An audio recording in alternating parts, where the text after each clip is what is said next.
you hand over your medical records to an AI bot? Because that is the question being asked this week in the United States, where OpenAI, who are the company behind ChatGPT, has just launched a new feature called ChatGPT Health. And it's designed to analyze personal data, personal health data, including things like medical records and app data from platforms, like Clever Watches and MyFitnessPal and Peloton, whatever you're using, to kind of help with your health. And the aim, OpenAI say, is to give a more personalized response to your health questions. Now, according to AI, more than 230 million people have already asked ChatGPT about health and well-being every week. So the launch of ChatGPT Health, you might say, may seem like a logical next step. But also, is it triggering your alarm bells? Because campaigners say, health data is some of the most sensitive information we can share, and it must be tightly protected. And there are also growing concerns here about how this kind of data could be stored, shared, or even used in future business models, including advertising.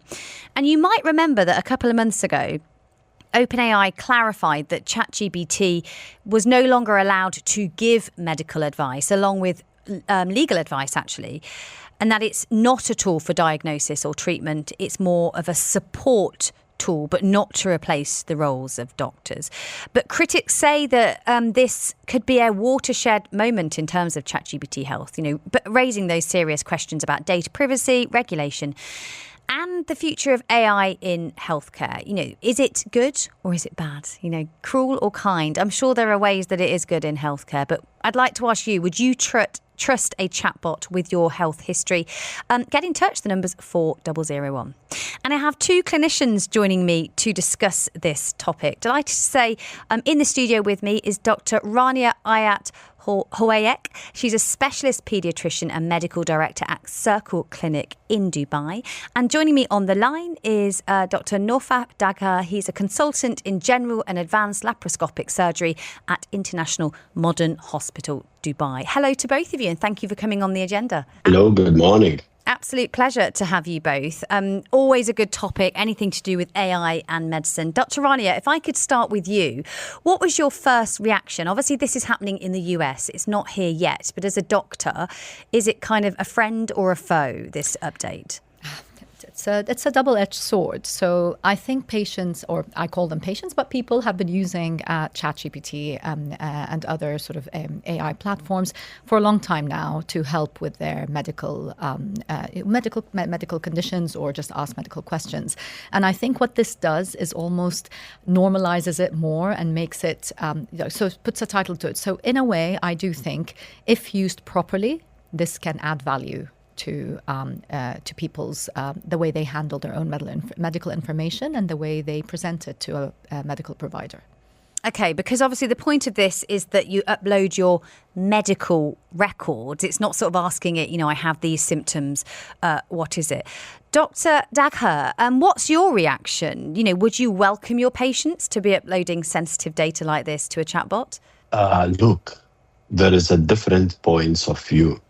If we are talking now about just getting an information about my health from ChatGPT, from any AI-supported platform, getting information is something good. But uploading my private data, this is a breach of privacy. This is not good. Applying the advices that is given by ChatGPT or AI, this is not good. So there is good and bad things in that. Yeah, because I guess the flip side here is, there could be potentially misinformation or overconfidence with patients if they completely upload their medical profile and then they link it to a watch. They might think that they don't have to see a doctor, that ChatGPT will give it all the information that it needs. Dr. Rania, are you seeing patients coming into your clinic, with screen grabs of ChatGPT and what it's saying and putting too much trust in a chatbot rather than yourself? All the time. all the time. And it's disheartening sometimes when I hear, but ChatGPT said. and again, I really honestly do not mind them using it to enhance their healthcare literacy. Okay, so to try and understand, it makes that power distance between a doctor and a patient smaller when they come in already understanding what some of the medical jargon words mean. It actually makes our lives easier if you're dealing with a sensible patient. I'm sure Dr. Dagher would agree. It makes your life easier to when you're trying to relay information. But when someone comes in almost testing your knowledge as a doctor against what they've read on ChatGPT, it is disheartening, sometimes insulting. But again, I think if used properly, and the one big nuance here I think people need to understand is that OpenAI is not subject to the same healthcare data privacy regulations that a healthcare institute or a doctor are subject to. And that this is where, although OpenAI does say we will not release this data for training, this data will not be released publicly. If you upload your medical record, this will be safe. This is where we need more sort of reassurance whether or not this is true. But we need to understand this is voluntary. When a patient decides to upload their medical information to any AI platform, they're doing it, we hope they're doing it with their full knowledge, and they need to understand the risks involved. Exactly. Right. I'd like to direct this one at you, Dr. Dagher. As a surgeon, you heavily rely, I imagine, on patient records.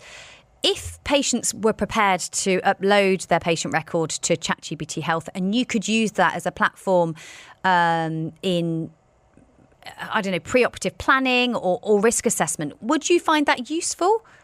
Look, we all, even including us as a doctor, we try to avoid visit the doctor physically.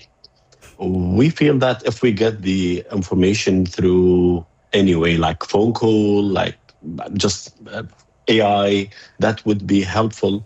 But the thing that we should always believe in, the human being is a machine working together.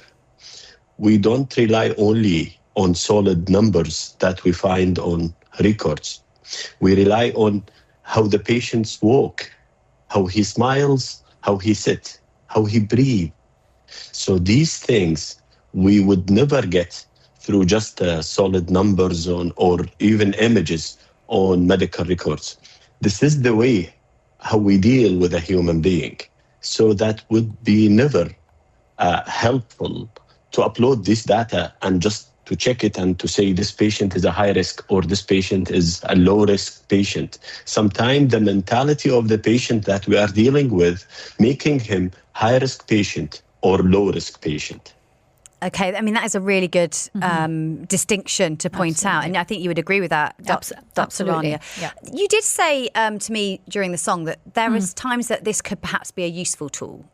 I mean, yes. And I think this is where conversations like this are useful in that to help people make their own decisions and realize what the shortfalls are and what for instance, if something like this could connect to wearables like, FitnessPal, Whoop, maybe some femtech apps, etc., this can help patients perhaps have more access to the data that these wearables are collecting.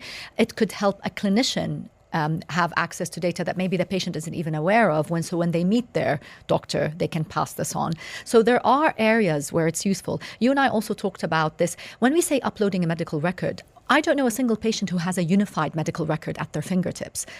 A medical record is divided over a whole series of different medical institutes, sometimes over countries, especially people who live in this part of the world. They sometimes seek their medical care in different countries and not just here. So I think we need to understand what this means. Uploading a blood test result to ChatGPT Health and say, can you help me analyze this? And then ChatGPT saying, oh, it looks like you're iron deficient, for instance. And if you probably read down the line of what ChatGPT says, at the very bottom, it probably says you should get this. You can do this to your diet, XYZ, but you should probably get this checked with a clinician.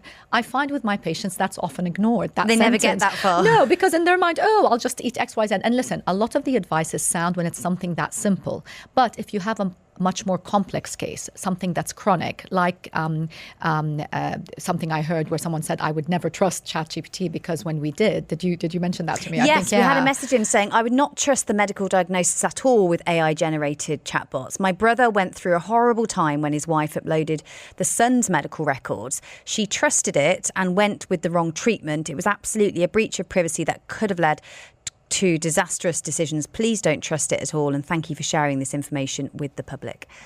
I think here they've replaced the clinician with ChatGPT. And this is what we cannot do. It's a tool. It's not a replacement. Exactly. Yeah, I think, Dr. Nawaf, I was going to ask you, are you seeing patients showing up with printouts or screenshots saying, come on, Dr. ChatGPT says this, and, or even using it as a replacement for yourself? Actually, yes, but I have replaced that by another tricky way. Look, I'm in social media for the last 8 years, maybe. So I receive consultation on Instagram or Facebook.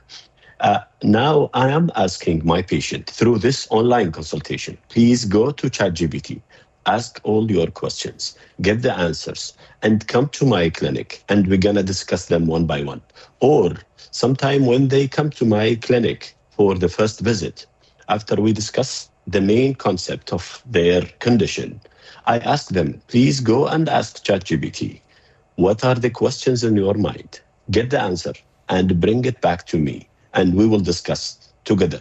So by this way, I will prevent the comparison between my opinion and ChatGPT, rather than I will discuss the ChatGPT answer with them to convince them. Okay, that is a really good point. You're giving your patients homework to get it out their system before they even come and see you. Thank you so much for both of your comments today. Joining me in the studio, I had Dr. Rania Ayat Hawayak. She is specialist paediatrician and medical director at Circle Clinic. And also on Microsoft Teams, I've been joined by Dr. Nawaf Dagher. He's a consultant of general and laparoscopic surgery at International Modern Hospital, Dubai.